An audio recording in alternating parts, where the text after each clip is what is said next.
Sud Radio 10h midi, Valérie Expert. Les livres avec l'immense Gérard Collard. Bonjour. Je fais du stretching, maintenant je suis à C'est vrai 1m65. Oh, bravo, vous avez gagné un demi-centimètre. Ah ouais, c'est énorme.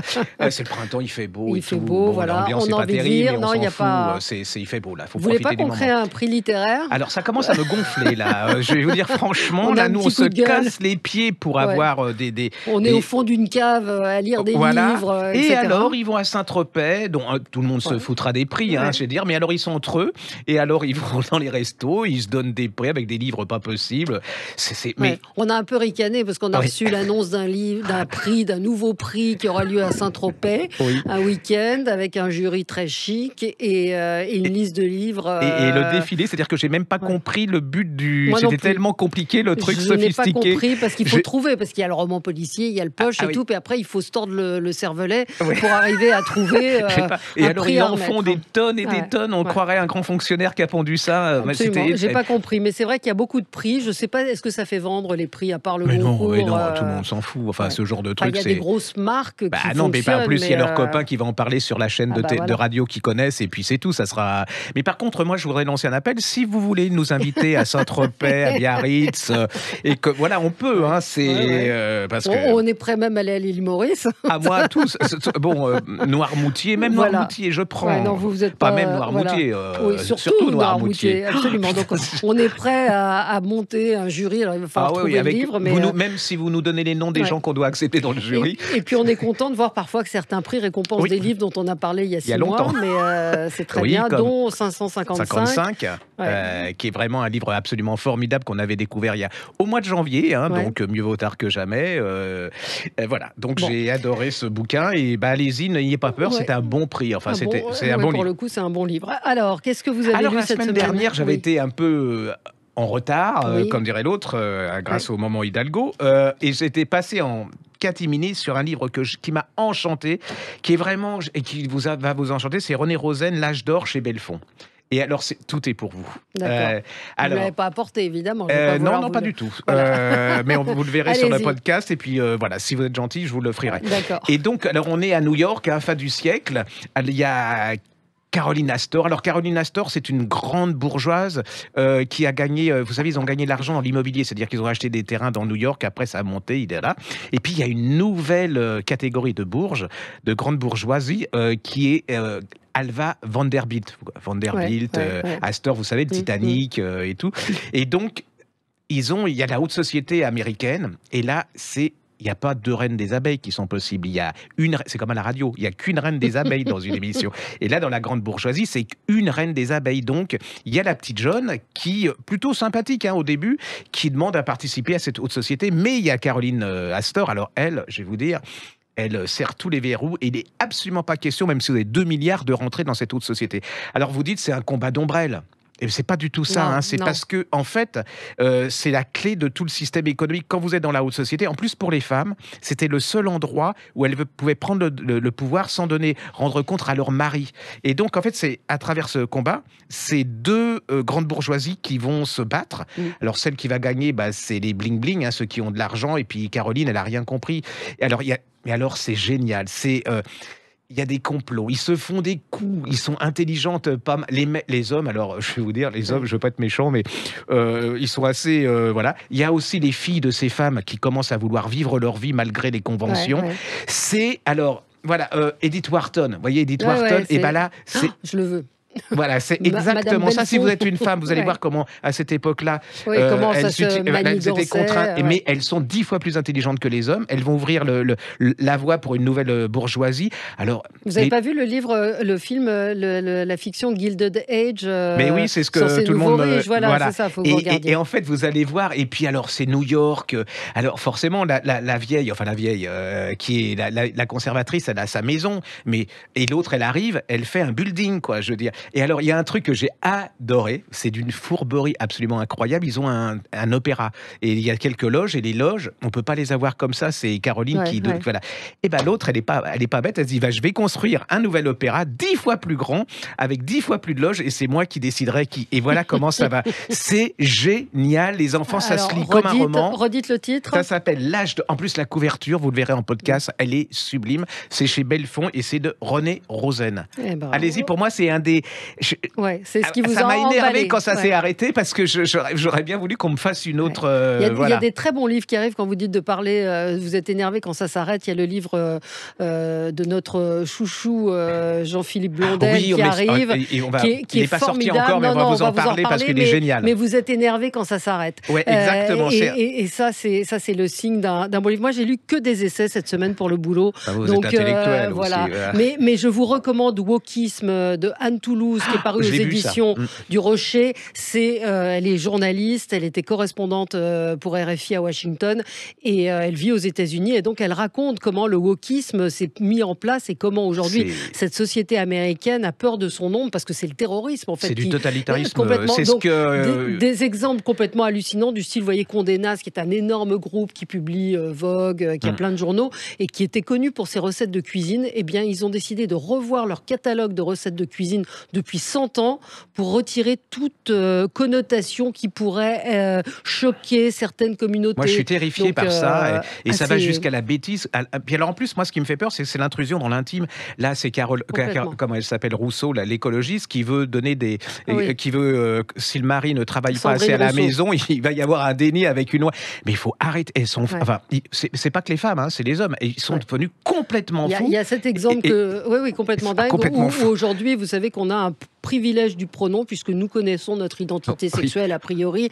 Eh bien, dans certains magasins aux États-Unis, vous avez les employés ont leur nom et le pronom par lequel ils veulent être désignés. Lui, elle ou un espèce de truc. Enfin, franchement, allez-y, ça se lit très très rapidement. Anne Toulouse, ça s'appelle Wokisme et c'est aux éditions du Rocher. Et ils n'ont pas compris que la différence, elle était d'autant plus acceptée que c'était ensemble et pas contre. C'est-à-dire, si vous éliminez une catégorie, vous n'arriverez jamais et ça va finir. Mais moi, ça me terrorise. C'est-à-dire, c'est 1984 et moi, l'intrusion dans l'intimité des gens, je suis... et peu à peu, ils y arrivent. C'est-à-dire que comme personne ne dit rien, que tous les journalistes, les penseurs ont peur, ils sont terrorisés. Je trouve ça... On est dans une période, moi, qui me... Je voudrais pas avoir... Enfin, pour mes enfants, ça me ferait peur, franchement. Elle explique aussi, et Maurice Lévy, qui était invité cette semaine chez Patrick Roger, le confirmait, sur aussi la mixité dans les publicités. Vous voyez, aujourd'hui, il y a beaucoup de couples mixtes qui ne représentent pas la réalité. Mais non, pas du tout. Aux États-Unis, c'est 11% des couples qui sont mixtes. Or, pratiquement toutes les pubs vous proposent ça. Donc, il y a un poids du politiquement correct. Vraiment, allez-y. Un petit mot sur une BD formidable, Hercule Poirot, drame en 3 actes. Frédéric Brémaud et Alberto Zanon. Je ne sais pas comment on dit, Zanon ou Zanon. C'est une nouvelle adaptation BD, mais avec un très très beau dessin, très beau graphisme. Et puis, l'enjeu, c'est de savoir s'il va réussir à résoudre l'enquête avant le 3e acte. C'est aux éditions Paquet. Allez-y, parce que c'est vraiment si vous aimez Hercule Poirot, ça va vous replonger dans cet univers, dans cette ambiance. Il y a un côté un peu rétro, le dessin est magnifique et l'histoire super. C'était génial.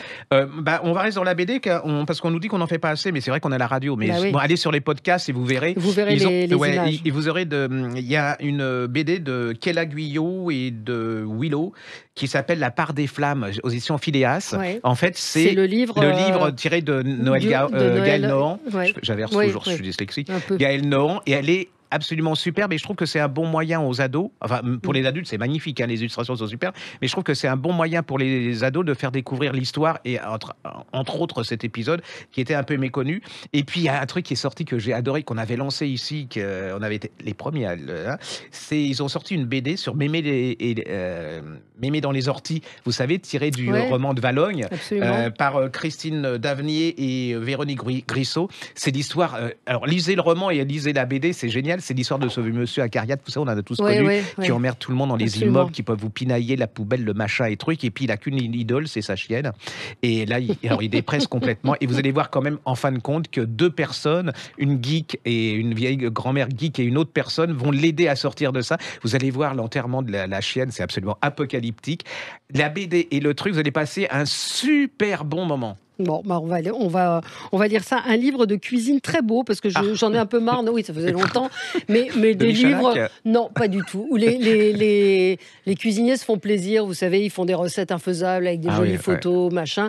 Et là, c'est un chef triplement étoilé, Mauro Colagreco. Le goût de la famille, carnet de recettes aux éditions Hachette Pratique. Et c'est tout ce que j'aime, parce que c'est l'histoire de ce chef à travers sa famille.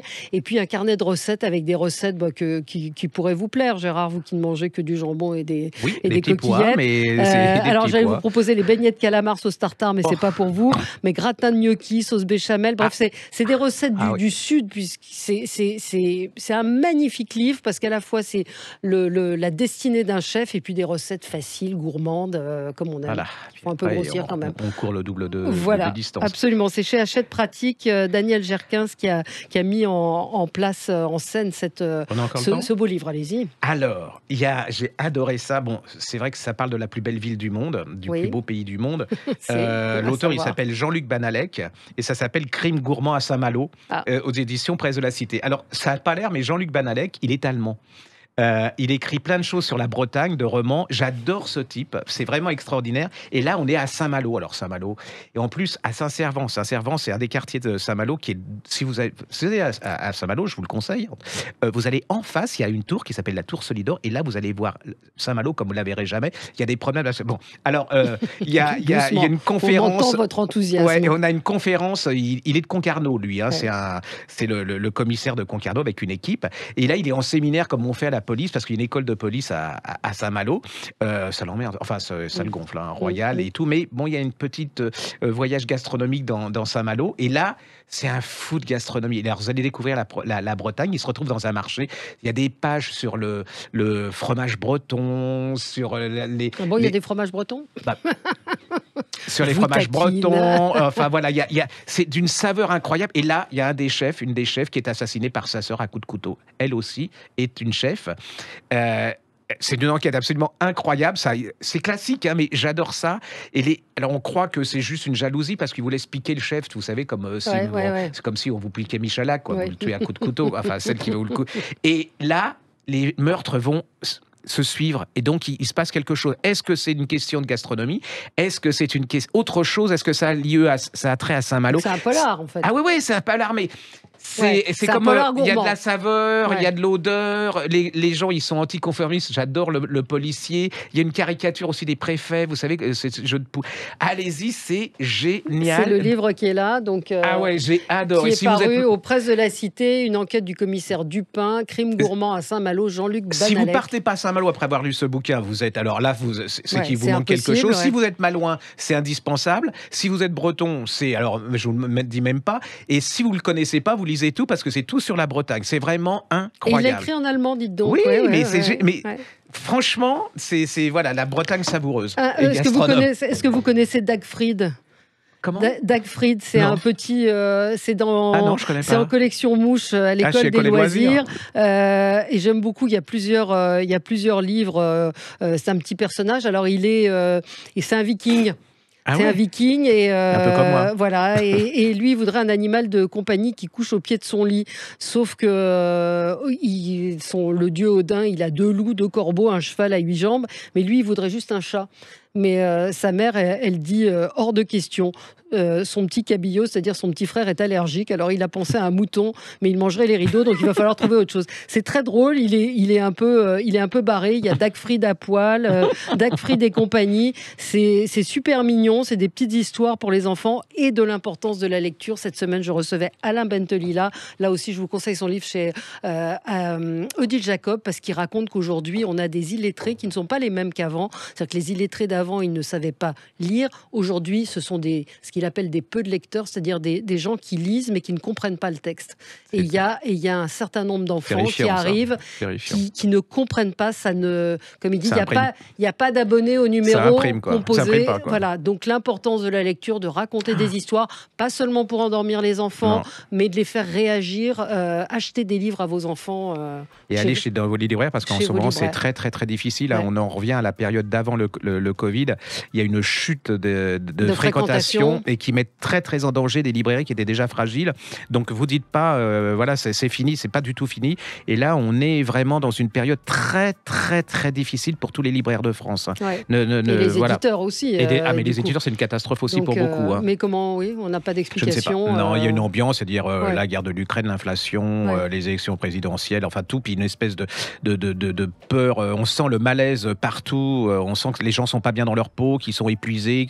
Voilà. Donc, allez-y, aidez. Si vous avez des petits libraires, et même des grands, mais surtout les petits libraires de quartier et tous, allez-y, parce que franchement, voilà, ça va être très, très, très compliqué. Même acheter des petits livres pour vos enfants, vos petits-enfants. Oui, allez-y. Il y a des bouquins de poche qui valent pas cher. Vous ferez un voyage formidable. Et ça a l'air de rien, mais même un seul livre pour un certain libraire, c'est très, très important pour leur bilan à la fin. Et si vous voulez continuer à avoir ce maillage, parce qu'il faut vous dire aussi que vous avez une chance extraordinaire en France, c'est pas pour nous lancer des fleurs, mais vous avez un des plus beaux maillages de librairies du monde. Et les Anglais, les Allemands, tout ça adoreraient avoir ce maillage. Donc ne le sacrifiez pas au nom de cliquer sur des trucs. Plaidoyer pour les libraires. Voilà. Ouais, absolument. Merci Gérard Collard. On se retrouve la semaine prochaine et nous dans un instant pour commenter l'actualité. À tout de suite.